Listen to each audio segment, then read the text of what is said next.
Assalamualaikum warahmatullahi wabarakatuh. Kali ini kita akan membahas shutter speed priority. Jadi kita akan coba memanfaatkan pengaturan shutter speed untuk membuat foto lebih menarik. Sebagaimana yang saya janjikan bahwa penggunaan kamera DSLR dengan tahu cara mengatur exposure-nya akan membuat kita mudah untuk membuat foto-foto yang lebih kreatif. Dalam prioritas kecepatan ini, orang bilang ini shutter speed priority. Apa maksudnya shutter speed priority?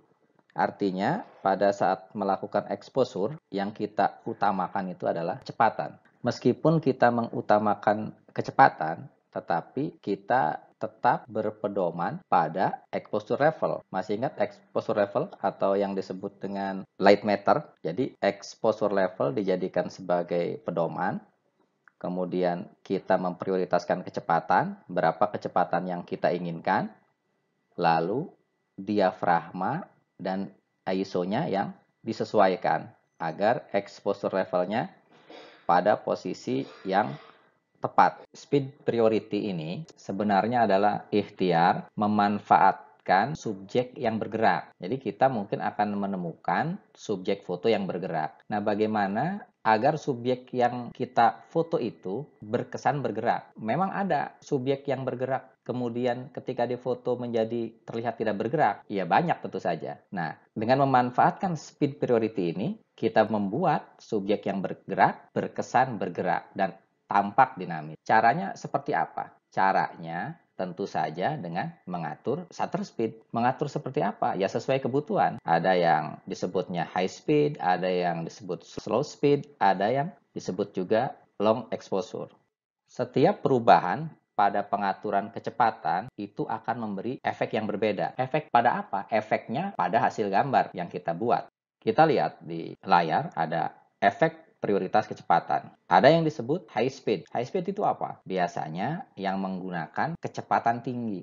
Kecepatan tinggi itu berapa? Ya, orang sebut itu minimal 1/250. Jadi kalau kita pengen membuat foto dengan high speed, sebenarnya semakin tinggi kecepatannya, semakin bagus. Apa yang kemudian akan terjadi dengan high speed? Gambar yang bergerak akan menjadi beku atau yang disebut dengan freezing. Ya. Gerakan suatu subjek ketika digunakan dengan kecepatan tinggi, dia akan menjadi freezing. Kemudian juga ada yang disebut slow speed. Slow speed itu apa? Ya, artinya kecepatan yang pelan. Kecepatan pelan itu berapa? Ya, di kisaran maksimum 1/30 ya. Jadi artinya di bawah 1/30 itu disebutnya slow speed. Ini apa yang akan tampak pada hasil gambar? Macam-macam, tergantung kita menggunakannya. Bisa subjeknya akan menjadi panning, bisa menjadi blurring, bisa menjadi zooming. Nah, kemudian ada lagi yang disebut long exposure. Long exposure ini apa? Long exposure itu artinya exposure-nya yang panjang ya, yang rentang waktu kecepatannya itu sangat lama. Bukan lambat ya, tetapi lama. Berapa? Ya maksimalnya 1 detik kecepatannya. Paling cepat 1 detik. Minimalnya ya tidak terbatas. Tetapi pada umumnya, pada kamera DSLR yang kita punya, kecepatan paling lama yang bisa disetting di kamera itu 30 detik. Tetapi kalau Anda menggunakan alat bantu, kecepatan itu bisa lebih lama lagi. Bisa nyampe 1 jam misalnya. Sekali lagi, yang ada di DSLR, kecepatan terlamanya adalah 30 detik. Mohon dibedakan ya antara 1/30 dengan 30 detik. Foto apa yang akan dihasilkan dengan kecepatan 30 detik? Ini akan menghasilkan foto blurring. Sekarang kita bahas slow speed. Slow speed itu apa? Dengan slow speed, kita bisa membuat foto blurring. Nah, seperti ini, foto blurring. Jadi, ada subjek yang bergerak di belakang, kemudian ada orang sebagai subjek yang diam. Nah, ini foto blurring ini akan membuat gambar menjadi subjek yang bergerak menjadi blur, dan subjek yang diam menjadi diam. Tentu Anda akan bilang, iyalah tentu saja, subjek yang diam akan menjadi diam dan yang bergerak menjadi blur. Apa yang harus menjadi sesuatu yang menarik? Mari kita ikuti saja. Bahwa bisa saja dengan teknik lain, subjek yang bergeraknya akan menjadi diam dan subjek yang diamnya yang akan bergerak. Nanti kita lihat. Jadi kalau blurring itu subjek yang bergeraknya menjadi blur, subjek yang diamnya menjadi jelas. Ini juga ada pagar ya, ada pohon yang diam menjadi jelas, kemudian ada orang lewat menjadi buram. Sama juga ada kelihatannya ini di satu pertokoan, ada subjek, orang yang berjalan ini menjadi buram, kemudian ada orang yang diam berpose menjadi jelas gambarnya. Foto dengan hasil blurring merupakan efek dari pemotretan subjek yang bergerak menggunakan kecepatan rana rendah. Efek blurring itu dipengaruhi oleh beberapa hal. Pertama, kecepatan subjek. Yang kedua, arah pergerakan subjek. Yang ketiga, jarak subjek dengan kamera. Seperti apa? Mari kita lihat.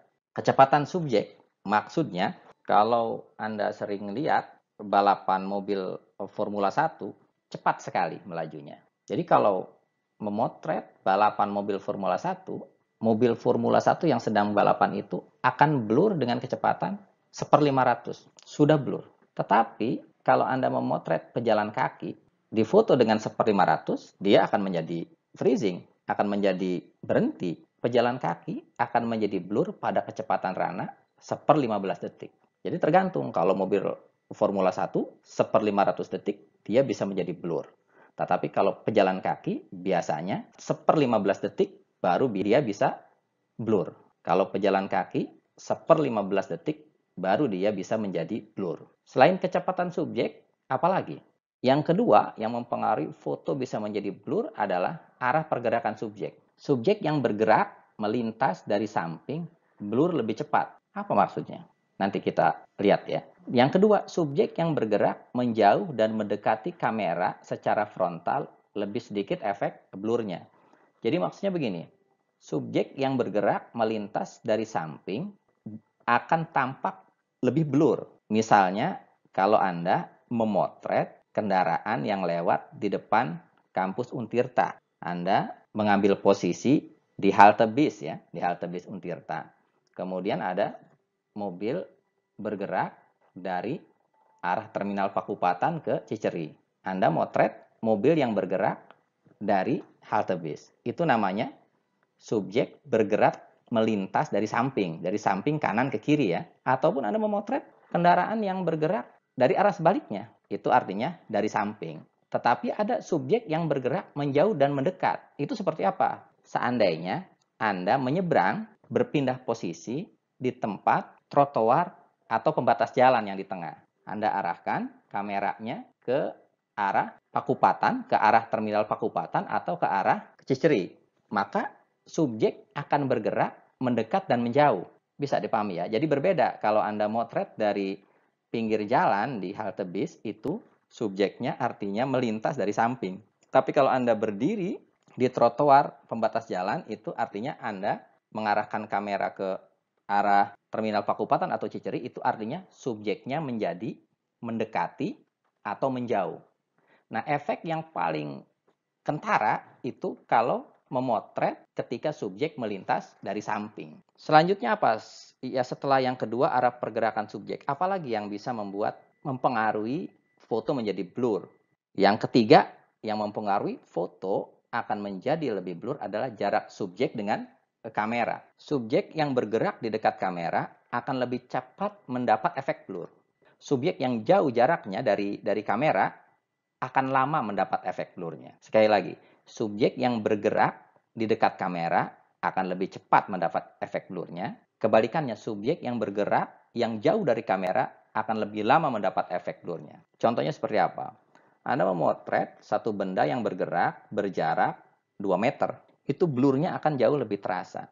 Berbeda dengan Anda memotret subjek yang jauhnya 100 meter misalnya. Jadi efek blurnya akan terasa ketika subjek yang kita foto semakin dekat dengan kamera.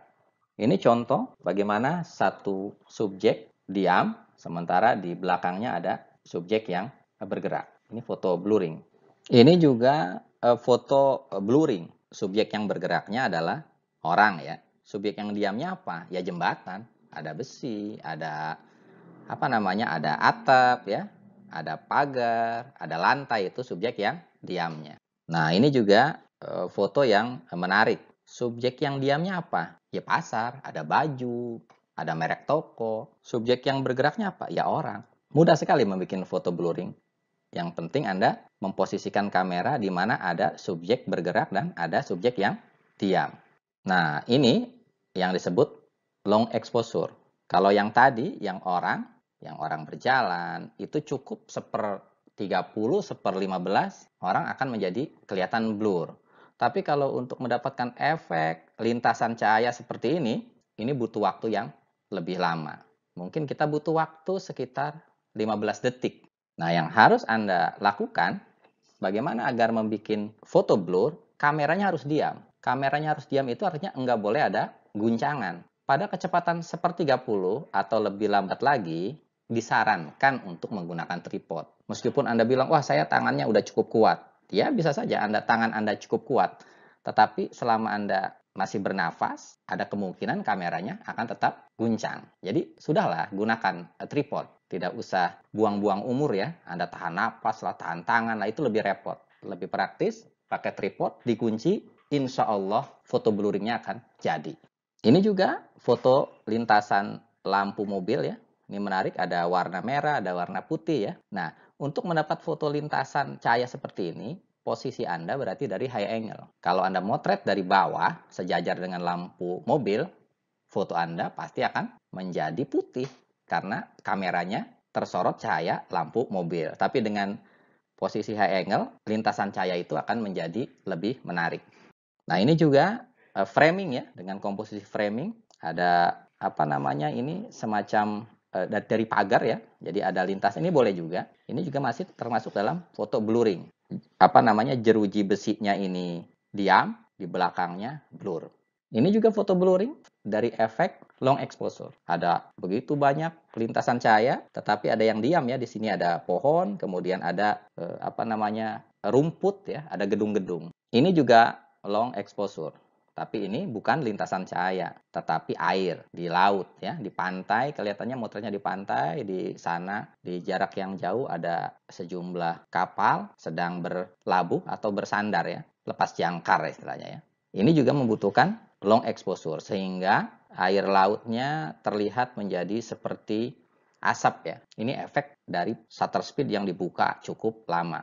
Ini juga air terjun terlihat juga seperti asap ya, seperti kapas. Ini juga karena efek dari menggunakan exposure yang lama. Anda perhatikan long exposure, blurring, ada di sini ada apa ini semacam bekas bangunan ya, ada semen ini. Ini diam, kemudian Anda lihat pohon-pohon juga di latar belakang diam, tetapi airnya menjadi seperti kapas atau asap. Komposisi yang menarik menurut saya. Ini juga saya pikir ini fotografernya cukup bersusah payah ya sampai memposisikan kamera dekat sekali dengan air. Ini juga long exposure. Yang harus Anda perhatikan adalah Anda juga harus memasukkan di komposisi batunya ya. Jadi kalau Anda hanya memotret airnya, fotonya akan tidak menarik karena yang terjadi hanya sekedar gambar asap. Tapi kalau komposisinya ada batu, ada pohon di komposisi, jadi airnya itu terlihat jauh lebih menarik. Nah, ini juga foto blurring air, luar biasa motretnya. Butuh cahaya yang cukup redup agar kita bisa membuat exposure dengan kecepatan sampai 30 detik. Jadi mungkin waktu yang tepatnya itu pas azan maghrib ya, atau subuh ya. Nah, kalau yang ini, saya bilang tadi foto blurring itu mudah, yang penting ada benda, ada subjek bergerak, dan ada subjek yang diam. Anda pakai tripod di komposisi, insya Allah pasti jadinya. Tetapi kalau Anda lihat foto kasus yang ini foto yang cukup sulit. Kenapa cukup sulit? Anda perlu menunggu waktu. Menunggu waktu apa? Menunggu waktu sampai anak kecil yang berbaju merah itu diam. Itu yang sulit. Tapi kalau ibu-ibu yang sedang sholat, ini kan pasti bergerak ya. Itu menurut saya lebih mudah, tetapi foto ini menjadi menarik justru karena anak kecil yang baju merah itu yang menjadi pusat dari foto ini, yang menjadi point of interest foto ini diam. Dan kita tahu bahwa anak kecil itu susah diamnya. Jadi perlu ada kesabaran sampai menunggu anak ini menjadi diam. Ini juga termasuk foto blurring. Kalau seandainya anak kecil itu juga ikut bergerak, foto ini menjadi foto tidak menarik, menjadi buram semua begitu. Kalau subjek yang bergerak dan subjek yang diam sama-sama blur, artinya kita hanya berhasil membuat tugas foto hancur. Gambarnya kayak begini ya. Jadi temboknya blur, orangnya blur, semuanya blur. Jadi ini foto hancur jadinya ya. Foto apa lagi yang bisa kita buat dengan kecepatan yang rendah. Ada namanya panning. Panning ini adalah cara lain untuk memberikan kesan gerak pada foto. Ketika melakukan panning, kamera mengikuti subjek selama exposure. Apa ini maksudnya? Jadi kalau Anda tadi sebut, ya iyalah kalau benda yang subjek yang bergerak akan terlihat blur, benda subjek yang diam akan terlihat jelas. Tetapi di panning ini justru kita akan menemukan kebalikannya. Kok bisa? Iya, kita lihat. Berapa kecepatan yang dibutuhkan untuk membuat foto panning? Ya sama patokannya dengan blurring. Berapa kecepatannya? Kalau untuk memotret mobil Formula 1 balapan ya 1/500 detik itu sudah akan membuat foto menjadi blur. Dan begitu pun dengan panning. Jadi coba kita lihat perbandingan gambarnya ya. Hasil gambar yang akan dihasilkan dari teknik blurring dan panning. Jadi kalau kita lihat subjek, kan ada dua subjek ya, ada subjek diam dan ada subjek bergerak. Kalau subjek diam, ketika kita motret blurring akan tampak jelas, tetapi di panning itu akan tampak buram. Seperti apa sih? Berkebalikannya, kalau subjek bergerak di foto blurring itu tampak buram, di panning itu tampak jelas. Jadi terbalik. Seperti ini contohnya. Jika terlaksana dengan baik, hasilnya menjadikan subjek relatif lebih tajam dibandingkan dengan background-nya yang hampir sepenuhnya blur. Ini foto panning ya. Nah, seperti ini. Subjek yang bergeraknya apa? Ya orang, ya dua anak kecil ini. Ini subjek yang bergerak. Subjek yang diamnya apa? Pohon di belakang. Juga ada rumput. Nah, ini kan terbalik. Jadi subjek yang diam menjadi blur, subjek yang bergeraknya terlihat jelas. Memotret anak yang berlari akan menjadi panning pada kecepatan rana 1/15 detik. Jadi dengan 1/15 detik Anda udah bisa bikin foto panning. Nah, kalau mobil Formula 1 1/500 detik sudah bisa panning karena kecepatan mobilnya sangat tinggi. Pemotretan panning. Nah, ini pemotretan panning yang perlu diperhatikan harus terencana. Jadi nggak bisa gerasa-gerusu. Maksudnya terencana itu seperti apa? Jadi Anda sudah akan tahu subjek itu bergeraknya kemana. Oh, subjeknya akan bergerak dari kiri ke kanan atau dari kanan ke kiri. Jadi Anda harus ambil ancang-ancang dulu. Yang paling gampang kalau Anda mau motret panning mobil angkutan kota ya atau kendaraan lainnya di jalan raya, ya Anda cukup berdiri di trotoar sampai menunggu mobil lewat. Kemudian posisi subjek, pastikan dengan cara mengamati subjek yang akan kita ambil mengarah ke kiri, ke kanan, atau ke atas, ke bawah. Jadi maksudnya, ya sudah dipastikan lah kalau kita berdiri di trotoar, pasti mobil itu akan lewat di depan kita. Tidak mungkin dia akan ketika melihat kita ada mau motret, mobilnya belok ke belakang kita, kan nggak bisa, ada trotoar. Background, nah yang penting justru background. Untuk mendapat efek panning yang bagus, itu backgroundnya harus rame. Lebih bagus lagi backgroundnya warnanya berbeda. Misalnya warna angkot merah ya. Backgroundnya akan lebih menarik kalau warnanya hijau, dedaunan ya. Temukan background yang memiliki warna cerah atau berciri jelas yang akan menghasilkan pola menarik dan warna-warni yang di-blur. Jadi ketika kita geser itu kamera, foto dedaunannya akan menjadi blur, tetapi kendaraan yang berwarna merahnya menjadi jelas. Nah ini kendaraannya warna putih, backgroundnya kan ada toko ya, ada angkot. Ini juga terlihat jelas, yang bergerak menjadi jelas, yang diam menjadi blur. Ini juga di posisi yang sama sepertinya. Nah ini mobil di seberang jalan ya, gajah di pelupuk mata tidak kelihatan, ini mobil di seberang jalan sudah tampak. Ini menarik ya, ada mobil warnanya merah, jadi kontras sekali dengan background dan foregroundnya ya. Foregroundnya abu-abu, backgroundnya hijau, warna gelap. Begitu di panning, si mobil ini menjadi pusat perhatian. Nah ini juga ada teteh-teteh pulang dari sekolah kelihatannya. Ada temannya ikut bonceng apa adiknya ini ya. Kemungkinan sekolahnya beda ya, karena seragamnya beda ini. Yang satu pakai abu-abu, yang dibonceng pakai celana putih. Ini juga menarik, kok jadi ngebahas seragam ya. Nah ini juga, yang tampak menonjol justru yang di tengah ya, motor trail ya. Warnanya juga mencolok ya, warna hijau terang. Ini kelihatannya motretnya di alun-alun ya. Alun-alun kota Serang, kalau tidak salah. Berarti benar. Nah ini angkot juga menarik, angkutan kota ini. Backgroundnya hijau, angkotnya warna merah, menyala. Untuk memotret subjek yang bergerak menjadi panning diperlukan kecepatan rana yang hampir sama dengan teknik blurring di atas. Itu yang harus diingat ya. Nah kalau yang ini nih agak sulit nih. Kenapa sulit? Karena kita nggak tahu burung itu melintasnya kemana. Kalau angkot, kendaraan, kita berdiri di trotoar, mestilah dia akan lewat di depan kita, di jalan ya, di jalan raya yang nggak bakal muter. Kalau burung kita tahu sesuka-suka dia, karena burung nggak punya jalan. Jadi ini butuh keahlian yang lebih. Berarti Anda tidak hanya sekedar bisa memotret, tetapi juga mempunyai pengetahuan tentang kehidupan burung tentunya. Ini foto Jules Satro ya dari National Geographic. Ini perlu upaya yang cukup keras ya untuk bisa memotret burung penning seperti ini. Nah ini juga penning. Jadi Anda tinggal cari anak-anak bermain sepatu roda, tinggal di penning. Penning itu sangat mudah. Anda tinggal menggerakkan kamera saja, mengikuti arah subjek yang akan kita panning. Jadi sebaiknya ini diambil dari jarak yang cukup jauh biar kita menyesuaikan dengan gerakan si subjek. Gampangnya sih seperti Anda merekam video, dimasukin saja subjeknya ke frame. Nah, ketika dia tepat di depan kita baru shutternya yang kita tekan. Nah, ini sedikit over ya ini gambarnya, mungkin karena menurunkan kecepatan jadi fotografernya tidak konsentrasi untuk melihat light matter. Ini sebenarnya agak over ini gambarnya.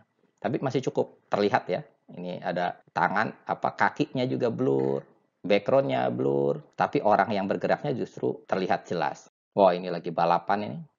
Agak under sedikit ya. Jadi hati-hati juga Anda memotret, panning, tetapi kalau masih eksposurnya under atau over itu dianggap masih gagal begitu ya. Jadi buat apa memotret kalau persoalan eksposurnya masih belum bisa konsisten. Ini menarik gambarnya. Motornya, rodanya kita lihat begitu blur ya, tetapi masih kelihatan celananya, sepatunya ya, motornya masih kita lihat dengan jelas. Ini juga panning, bisa disetting ya. Jadi Anda tinggal setting aja orang suruh berjalan atau berlari, kita coba. Dan ini perlu dicoba ya, tidak bisa sekali jadi ya. Tapi menurut saya ini juga sesuatu yang tidak begitu sulit kalau Anda mencobanya. Untuk mencegah overexposure dengan kecepatan rana rendah pada cuaca terang, gunakan asa kecil. Asa kecil itu berapa? Ya asa 100 lah, diupayakan. Apa ada lagi yang bisa dilakukan dengan slow speed selain blurring dan panning? Ada namanya zooming. Seperti panning, kita butuh dua konsentrasi. Kalau panning itu, jadi dua konsentrasi itu, tangan kita ngegeser, mengikuti subjek, kemudian yang satunya lagi tangan kanannya ngejepret ya. Kalau zooming, tangan kirinya memutar zoom, gelang di lensa itu loh. Gelang zoom diputar, coba Anda latihan saja diputar-putar ya. Jadi pada saat diputar, di tengah-tengah saat memutar, shutter baru ditekan. Kalau panning itu ketika di tengah-tengah kita digeser, shutter ditekan. Tapi pada saat ditekan, jangan diam, jangan berhenti. Jangan begitu digeser, begitu diceklek, tangannya diam. Jangan. Jadi digeser saja, sambil digeser, seolah tidak terjadi apa-apa, di tengah kita cepret. Begitupun zooming. Diputar pelan-pelan. Coba Anda rasakan putaran zooming itu. Begitu di pertengahan, kita jepret. Shutter speednya, tombol shutternya kita tekan ya. Tombol jepretnya itu ya, cekleknya itu kita tekan. Zooming adalah teknik foto untuk menghasilkan kesan gerak dengan mengubah panjang focal length. Panjang focal length itu loh yang disebut zoom in, zoom out itu loh. Foto zooming ini hanya bisa dilakukan kalau Anda menggunakan lensa zoom. Kalau lensa fix ya nggak bakal bisa lah. Jadi Anda harus menggunakan lensa zoom. Dan saat ini untuk kamera-kamera tertentu itu biasanya ketika kita beli kamera sudah dilengkapi dengan lensa kit. Dan lensa kitnya itu biasanya dalam bentuk lensa zoom jenisnya ya. Untuk mendapatkan kesan gerak, kecepatan rana tidak lebih dari 1/30. Ya artinya boleh di bawah 1/30, boleh 1/15. Dicoba-coba saja lah. Titik focal length diubah dalam waktu bersamaan dengan proses exposure. Yang tadi saya bilang. Jadi ketika ceklek itu, posisi ring zoom-nya kita ubah. Jadi posisi ring zoom-nya kita ubah dulu, begitu sudah bergerak baru kita jepret. Ini juga perlu perasaan ya, perlu uji coba. Subjek utama ditempatkan di bagian tengah frame. Karena pada bagian inilah ketajaman gambar relatif lebih baik dari bagian lain. Jadi kalau yang mau diincar, yang mau menjadi point of interest, itu harus diposisikan di tengah lensa. Seperti apa sih foto zooming itu? Nanti kita lihat di bawah contohnya ada. Efek zooming terbaik akan diperoleh jika background memiliki kontras dan warna yang bervariasi. Sama dengan foto panning, jadi harus ada background. Jadi Anda jangan memotret zooming yang backgroundnya flat, seperti tembok misalnya ya, warnanya putih. Itu nggak akan kerasa. Tapi harus cari background yang rame, misalnya pohon-pohon misalnya, atau warna-warni lah. Jadi ketika di jepret itu akan terasa gerakannya. Nah, seperti ini. Jadi, jadi ini kita lihat nih, muka si anak ini kan jelas ya, matanya kelihatan, tapi background-nya menjadi bergerak ya kelihatannya. Ini adalah efek dari zooming. Ini juga, perhatikan background-nya. Jadi Anda harus cari background yang rame ya. Yang rame itu maksudnya ada daun-daun ya. Ini juga matanya pas di tengah kelihatan ini. Background-nya rame dan kelihatan bergerak ya. Ini juga. Jadi pusat perhatiannya di muka. Bagus juga ini fotonya. Nah, kalau yang ini kelihatannya nggak tahu teknik blurring. Kalau ini bukan teknik blurring, ini diedit di aplikasi editing foto ya. Dan tentu ini kurang menarik ya, karena coba Anda lihat, secara teknis kalau zooming itu di tengah. Kalau ini dari helm sampai kaki kok terlihat jelas ya. Jadi ini pakai aplikasi editing foto ya. Dan ini jauh lebih repot sebenarnya. Butuh waktu beberapa menit ya untuk mengubah foto ini menjadi seperti ini. Apalagi yang ini lebih parah. Masa zoomingnya yang sebagian, setengah. Yang setengahnya lagi nggak blur ya. Ngada-ngada namanya ya. Tentu kita tidak akan membuat foto seperti ini. Jadi beda banget rasanya ya. Sekali lagi, foto dengan subjek bergerak akan tampak dinamis dibuat dengan kesan bergerak. Yuk kita coba sekarang kita prioritaskan kecepatan tinggi, high speed. Motret apa itu high speed? Ada yang disebutnya freezing, membekukan, freezer ya, di kulkas ya. Jadi tidak hanya kecepatan rendah, kecepatan tinggi juga dapat memberikan kesan gerak. Hasilnya adalah foto yang memperlihatkan subjek tepat itu akan membuat fotonya kelihatan gerak. Hasilnya adalah foto yang memperlihatkan subjek foto tepat di puncak gerakan yang sedang dilakukan. Jadi ketika melompat, di puncak gerakan kita freezing. Nah, seperti ini. Jadi kecepatan tinggi biasanya sih kalau fotografer olahraga, kameranya juga ada kamera yang cukup canggih ya. Jadi 1 detik bisa sampai 12 frame. Nanti dilihat mana puncak gerakan yang paling menarik. Ini juga jangan dicontoh di rumah ya. Khawatir nanti modelnya bisa kepentok kepalanya. Berapa shutter speed yang digunakan agar mendapat efek freezing? Pada dasarnya semakin cepat shutter speed semakin baik. Ya berapa cepatnya? Di kamera sekarang ada yang 1/4.000, ya gunakan 1/4.000 kalau memungkinkan. Tapi kan Anda terbatas pada penggunaan diafragma dan ISO ya. Untuk memotret olahraga yang penuh kecepatan, ranah yang dibutuhkan biasanya di atas 1/500. Kalau orang yang bergerak cepat, main bola, lompat itu 1/500 detik baru Anda bisa membekukan gerakan. Ya tapi kalau orangnya cuma jalan kaki santai, 1/125 udah freezing. Jadi tergantung juga pada kecepatan subjek yang akan kita foto. Yang tidak kalah pentingnya adalah mengantisipasi puncak gerakan. Jadi Anda harus tahu di mana kira-kira orang ini melompat yang paling tingginya ya. Nah, kayak begini kan, tinggi banget ya. Mungkin tidak setinggi yang diimajinasi kita. Ini karena ngambilnya low angle. Dan perhatikan belakangnya, ini clear ya, langit ya. Jadi berbeda dengan panning, berbeda dengan blurring, sebaiknya foto freezing, background-nya itu sesuatu yang tidak mengganggu, sesuatu yang clear, sesuatu yang flat ya. Anda cukup, kalau latihan ya cukuplah foto yang seperti ini. Cari tembok yang flat, gambar apa warnanya ya, yang rata, di foto. Karena kalau background-nya rame, orang yang lompatnya biasanya tidak kelihatan sama background. Foto freezing ini sebenarnya lebih populer belakangan ini disebutnya levitasi ya. Jadi orang lompat-lompat buat gaya-gayaan ya. Tapi itu biasanya disetting dan diedit lagi di Photoshop biasanya. Jadi sebenarnya foto levitasi itu bukan teknik baru, itu teknik lama yang kemudian dibuat menjadi ini buat senang-senang ya. Kalau sebelumnya kan foto freezing ini untuk keperluan-keperluan khusus ya, keperluan resmi lah, misalnya untuk motret olahraga ya. Tapi sekarang foto freezing ini dibuat levitasi buat gaya-gayaan, orang seperti terbang misalnya ya. Tapi secara teknis sama saja dia menggunakan kecepatan tinggi. Dan di dalam freezing ini kecepatan tinggi digunakan dan meminimalisir editing digital di dalam komputer ya. Jadi Anda cukup untuk membuat freezing lompatan yang tinggi, cara satu-satunya ya Anda harus berposisi lebih rendah dari subjek yang melompat. Bagaimana caranya? Ya Anda tinggal memposisikan kamera lebih rendah, low angle, bisa jongkok ya, bisa tiarap, terserah lah. Nah ini juga, ini sebelumnya belum ada tugas siluet ya. Oh ini udah ada foto siluet. Ada rupanya udah nggak sabar ini ingin ada tugas foto siluet juga ya. Nah ini juga, ini agak repot motret anak kecil ya. Karena anak kecil cenderung agak susah untuk diatur ya. Ini juga agak sedikit blur ya, entah karena kameranya, entah karena kecepatannya yang kurang. Nah lebih baik ini menjadi yang cowok yang besarnya aja nih. Ini kan lebih mudah diatur ya. Kalau dia tidak mau diatur kan tinggal diomongin ya. Kalau anak kecil kan agak repot. Jadi Anda nanti modelnya nggak perlu yang susah-susah. Anak kecil tuh susah. Jadi yang kooperatif aja lah. Nah ini juga clear kan? Gambarnya menjadi lebih enak dilihat ketika backgroundnya bersih ya. Oh, di mana nyari tembok yang bersih? Ya banyak lah. Tinggal dicari saja. Wah ini apa melompati gedung C ini ya. Tinggi sekali lompatannya ya. Terbang melompati apa ini lapangan basket. Ini karena efek dari low angle. Ini juga di atas pohon ya. Ini juga. Kalau nggak dicoba, mana tahu rasanya ya. Jadi silahkan dicobalah. Silahkan dicoba. Bagaimana efek ini? Mungkin Anda tidak bisa sekali ya langsung jadi. Perlu ada coba-coba, perlu eksperimen, dirasakan. Jadi hatur nuhun ya, selamat bersenang-senang. Semoga materi ini bermanfaat dan menjadi amal jariah buat saya. Terima kasih, diakhiri. Assalamualaikum warahmatullahi wabarakatuh.